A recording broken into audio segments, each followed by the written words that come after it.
대한애국당 대변인 진순정입니다. 2018년 9월 12일 최고위원 회의 내용 브리핑하겠습니다. 첫 번째입니다. 문재인 정권 최악의 승부수가 될 남북 정상회담. 문재인 정부는 11일 청와대에서 국무회의를 열고 4.27 남북 정상회담의 후속 조치를 뒷받침할 판문점 선언 비준 동의안을 의결하고 국회에 제출했습니다. 역대 어느 정권에서도 남북 정상회담에 대해 국회 비준을 한 전례가 없습니다. 국민들은 문재인 대통령이 북한 김정은과 만나 어떤 약속을 했는지 알지 못합니다. 그럼에도 국회 비준을 운운하는 것은 참으로 정략적인 것을 넘어서 국민을 어리둥절하게 하는 것입니다. 대한민국 국민들 중 4.27 판문점 선언의 구체적인 내용을 아는 사람은 아무도 없음에도 국회를 압박하고 있는 것입니다. 특히 판문점 선언의 비용 축에서는 남북 경협사업 소요 예산과 관련 2,900억 원 내외에 불과한 일부 초기 예산만 적시한 것인데 마치 이것을 전체 예산인 듯 호도하고 있습니다. 그간 다수의 민관연구소는 남북 철도, 도로 연결 및 현대화 사업 등 판문점 선언에 담긴 남북 경협 사업에 수십조 원에서 수백조 원에 달하는 비용이 소요될 것이라고 분석했습니다. 이는 미래의색 대우와 금융위원회 보고서에 따른 것입니다. 판문점 선언 내용을 보면 14선언을 이행한다는 내용이 있습니다.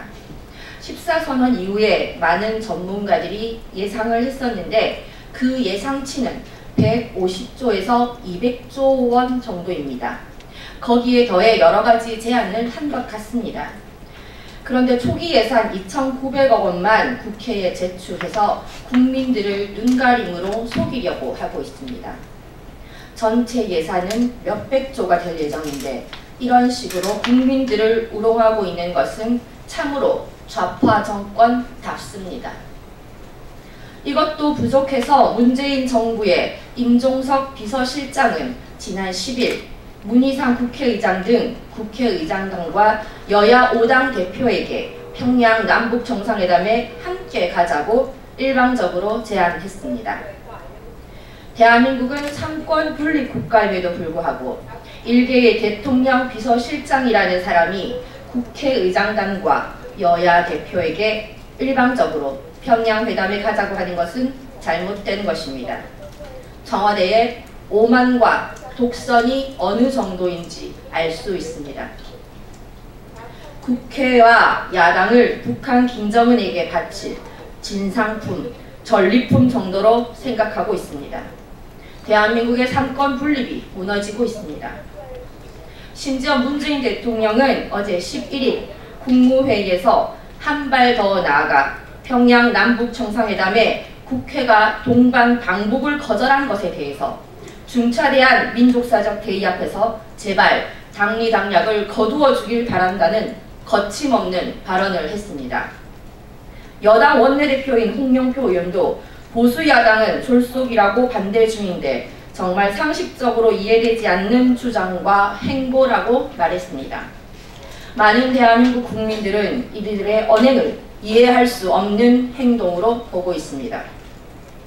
국회를 맹비난하는 것도 부족해 국회와 야당을 그들의 적폐청산 사업의 걸림돌로 보고 있는 지금의 문재인 좌파 정권은 정치가 아닌 독재를 하겠다는 것으로 보여집니다.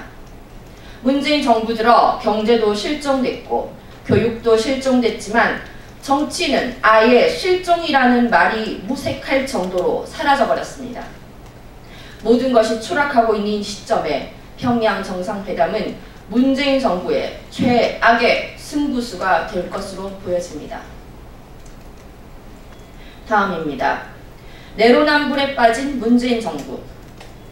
문재인 대통령은 지난 대선 때 후보로서 위장 전입, 병역 기피, 세금 탈루, 부동산 주식 투기, 논문 표절 등 5대 비리 관련자를 고위공직에서 배제하겠다고 공약한 바가 있습니다. 가장 도덕성이 갖추어져야 할 헌법재판관 후보자에 대한 위장 전입은 마땅히 비판받아야 할 것입니다. 이은혜 헌법재판관 후보자는 그들이 기준으로 잡은 2005년 7월 이후 2번에 걸친 위장 전입을 했고 총 7차례 위장 전입을 하였습니다. 그는 자격이 없습니다. 변명하는 내용도 앞뒤가 전혀 맞지 않습니다. 문재인 대통령의 지지율이 40%대로 떨어지고 그 추락은 꾸준히 지속될 것입니다. 경제는 완전히 뒷전이고 김정은에게 올인하는 모습을 보여주고 있습니다. 문얼못이라는 말이 유행입니다. 문재인 얼마 못 간다는 뜻입니다. 대한애국당은 문재인 정부가 망쳐버린 대한민국을 다시 살리기 위해 최선을 다할 것입니다. 다음입니다. 김성태 원내대표에게 경고, 애국 국민과 태극기를 함부로 말하지 말라. 홍준표에 이어 또다시 막말에 자유한국당 지도부가 나타났습니다. 바로 김성태 원내대표입니다. 자유한국당의 많은 의원들은 김성태 원내대표가 능력이 부족하고 지식이 없다는 것을 알고 있습니다. 그것을 만회하려 하는지 말도 안 되는 막말을 하고 있습니다. 이 막말이 태극기 우파 국민을 향해 있습니다. 그러나 지금은 종북 주사파 정권과 싸워야 하는 시점입니다. 대한민국이 무너지느냐, 무너지지 않느냐를 걱정해야 합니다. 연방제 사회주의 국가를 만들자고 하는 것이 바로 주사파 정권입니다. 그런데 보수 야당이라고 주장하는 자유한국당의 원내대표가 보수 전체가 수구, 냉전, 반공, 박근혜로 몰아가는 극우 보수 프레임에 갇혀 있다라고 말했습니다. 반공을 말하는 것이 극우 보수 프레임입니까?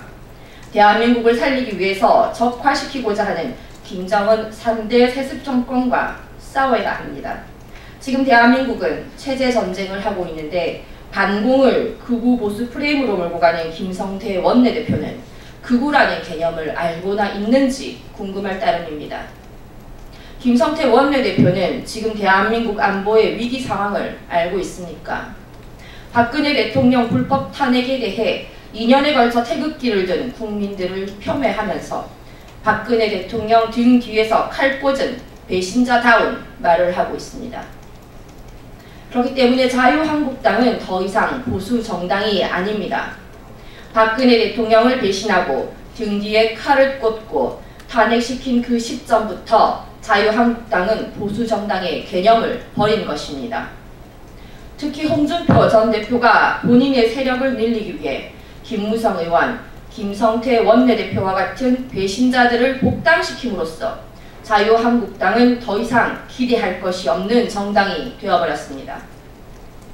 자유한국당의 원내대표가 이런 발언을 했음에도 불구하고 아직도 태극기를 들고 있는 분들 중 혹은 대한민국을 사랑하는 우파 국민들 중에서 자유한국당의 기대를 갖고 있는 것은 맞지 않습니다. 자유한국당에 대한 미련을 버려야 합니다. 자유한국당이 다시 살아날 수 있는 방안은 안민석과 박근혜 대통령이 수위 입은 사진을 보며 시시덕거린 김성태 원내대표 같은 사람을 내쫓는 것입니다. 또한 당 조직을 장악해 배신의 거두 노릇을 한 김무성 의원을 내쫓아야 합니다. 보수파 국민들에게 막말을 일삼은 홍준표 전 대표도 내보내야 합니다. 이것이 국민들의 생각이고 바람입니다. 김무성 의원, 김성태 원내대표, 홍준표 전 대표를 자유한국당에서 누가 내보낼 것인지 자못 궁금해집니다. 이 세 사람이 출당 조치된다면 대한애국당과 자유한국당과의 연대를 어떻게 할지에 대해 깊게 고민할 것입니다. 대한민국과 박근혜 대통령, 자유민주주의를 배신한 이 사람들을 반드시 처리해야 하는 것입니다. 위 발언에서 보이는 김성태 원내대표의 한계와 그와 복당파가 대한민국을 보는 인식에서 우리는 억장이 무너집니다. 대한애국당과 애국국민은 김성태 원내대표의 막말과 태극기 폄하 발언을 결코 용서치 않을 것이며 반드시 심판할 것입니다. 마지막입니다. 여전히 지속되는 북한의 미사일 실험, 국민을 속이지 말라. 오늘 신문에는 북한이 미사일 실험장 해체를 하지 않았다는 기사가 쏟아지고 있습니다. 대북 특사로 갔다 온 정의용 실장이 거짓말을 한 것입니다.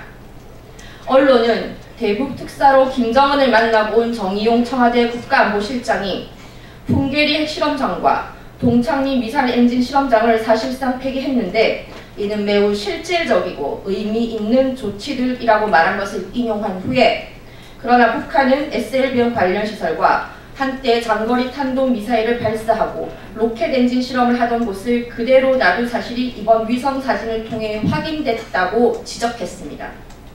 이것은 국민을 속인 것입니다. 김정은의 말 한마디를 가지고 전 국민들을 속였습니다. 북한은 RCBM 시험장, 동창리의 엔진 시험장을 폐기하지 않았다는 것인데 언론이 정의용 실장과 김정은의 말을 확인 없이 보도했습니다. 미 MBC 방송이 미 정보기관을 통해 올해 5개에서 8개 정도의 핵무기를 생산했을 수 있다고 보도했습니다. 4.27 판문점 선언 이후 이들은 핵무기 제조를 지속적으로 계속하고 있습니다. 이것이 사실이라면 이달의 남북 정상회담은 해서는 안 되는 것입니다.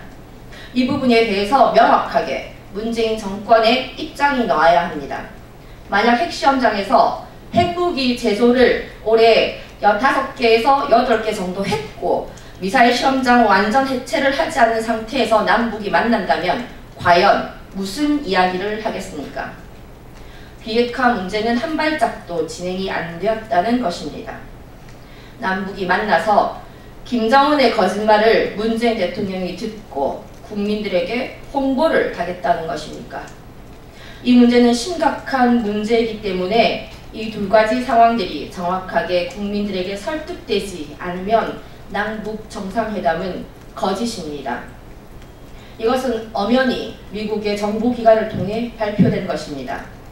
국민들은 김정은의 말에 속고 그래서 북한이 비핵화 작업을 했기 때문에 우리가 미국 정상을 통해서 한 단계 나아가야 한다고 믿게 되는 있을 수 없는 일이 벌어지고 있습니다.